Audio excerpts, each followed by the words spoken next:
Bertin Covy est-il ce fou de la République? Un fou est un esprit élevé, scientifique et un trouble fait qui dit ce que les opportunistes et les lâches ne peuvent pas dire. Le Bénin est une société des hypocrites, qu'on soit béninois de l'intérieur ou de l'étranger. L'hypocrisie est dans nos gènes et aucun antigène ne parvient à nous libérer de ce mal qui fait notre malheur collectif. Si nous avons 100 Bertin Covy au Bénin, ce pays fonctionnerait mieux. Je ne lis cette assertion à aucune ambition politique de l'intéressé. Bertin Covy est un fou humaniste qui a sa tête sur les épaules. Il n'est pas un baratineur comme ces menteurs payés pour manipuler et faire peur. Même incompris, j'assume mon témoignage sur ce lucide homme. L'homme parle pour le présent en s'adossant à son passé pour mieux voir l'horizon, ce futur si lointain, pourtant qui commence à la fin de chaque instant qui passe. Débarrassé de toute crasse mentale qui empêche de scruter la réalité, j'appréhende Bertin Covy comme un système pendulaire qui bouscule nos temps, nos vraies et fausses certitudes, tantôt avec ses fougues portées par une vraie intelligence provocante et croquante. Oui, je sais que pour beaucoup, tous ces tableaux de scène donnent l'image d'un homme qui a tout, d'un spectacle dont l'acteur principal est un fou, polyglotte doublé d'une polyvalence professionnelle. Est-il vraiment ce fou dont parlent de nombreux Béninois? Un jour, je me suis demandé comment un économiste fondamentaliste, expert réel du palier des besoins physiologiques de la pyramide de Maslow, peut-il être un fervent adepte d'un régime néolibéral radical? Tout mon paradoxe est là, et ce fou, dit-on, est devenu mon sujet de recherche et de curiosité. Je me détache de tout regard expéditif et d'analyse facile, pauvre en mesure du risque systémique que j'observe dans les réseaux sociaux, devenu un réservoir de lâcheté et des hypocrisies silencieuses. Quelques rares fois, Dr Covy réagit sur mes posts, surtout ceux qui critiquent et proposent. Il m'en fait un retour. Mieux, il raisonne en méthodologue sur mes écrits. Je l'ai techniquement sondé sur l'économie fondamentale et la géopolitique régionale. Je m'interdis de prendre des raccourcis pour apprécier une personne utile grandement à sa société. Je le dis aujourd'hui, Dr Bertin Covy est une vraie pelle d'or, l'un des très rares politiciens béninois qui est d'une lucidité extraordinaire sur les questions de développement.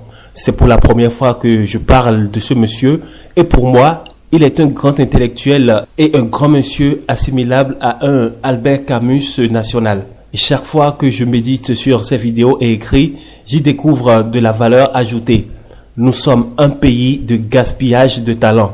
Malheureusement, on préfère les griots aux fous du roi. Un homme digne se donne un taux d'opinion pour jouer au griot et un taux d'opinion pour être le fou du roi.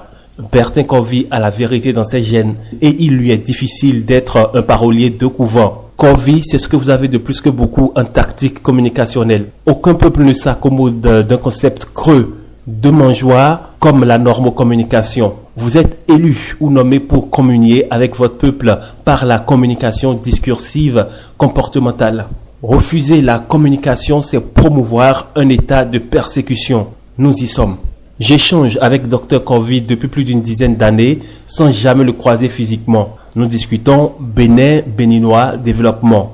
Je préfère un fou actif et instructeur qui dit la vérité à tous ces fous et fougueux, hypocrites, spécialistes de la roublardise, de la bataille pour les facilités joyeuses, chasseurs de rentes politiciennes qui sont incapables de raisonner comme Dr Covy.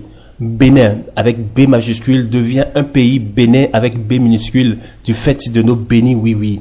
Je n'ai jamais compris comment peut-on avoir fait de hautes études et occuper de hautes fonctions pour ensuite réduire sa vie à son ventre, à sa bouche et à son corps. Que des êtres d'apparat pour révéler leurs apparences. Et le reste? Bertin Covy est un fruit thérapeutique à vocation multiple. Et c'est l'occasion pour moi de lui dire, même incompris, même tout seul, il faut qu'il continue de secouer tous les cocotiers jusqu'à faire tomber la dernière noix. Covy, ton combat me plaît car tu es devenu le grand défenseur du monde paysan.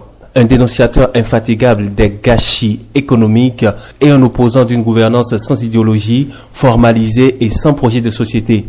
Lorsqu'on dit qu'on fait du développement humain durable, on discute de sa vision, de la stratégie globale avec son peuple sur la base du sacrifice proportionnel attendu des dirigeants et des populations. Je me demande si le chemin du développement irréversible qui est trouvé, sans idéologie révélée et dominé par la course au BTP, à l'instrumentalisation de toutes les institutions, dont la justice aux ordres et aux bottes, si c'est cela le chemin irréversible de notre développement. Nous allons quitter ce chemin pour un autre plus rassembleur avec la fin de la chasse à l'homme.